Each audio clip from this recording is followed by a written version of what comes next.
પાટણમાં થયેલ હત્યાના આરોપીઓ ઝડપાઈ ગયા। ધોળા દિવસે આરોપીઓએ કરી હતી હત્યા।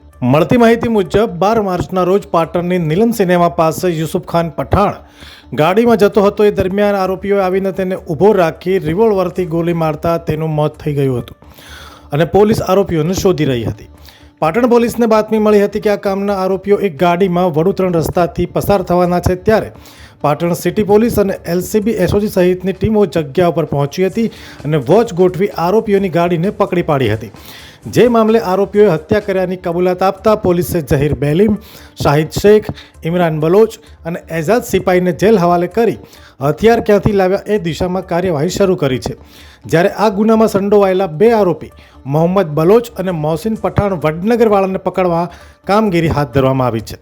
સાથે જ પોલીસે આરોપીઓ પાસેથી 4 લાખની ઝાયલો ગાડી અને 4 મોબાઈલ પણ કબજે કર્યા છે। Bureau report, Patan. અમે તમને આપીશું પળેપળના સમાચાર। જો તમે અમારા નિર્ભય માર્ગ ન્યૂઝ ચેનલને સબસ્ક્રાઇબ કર્યું નથી તો અત્યારે જ નીચે આપેલા આઇકોન બટન પર ક્લિક કરીને સબસ્ક્રાઇબ કરો અને શેર કરવાનું ભૂલશો નહીં।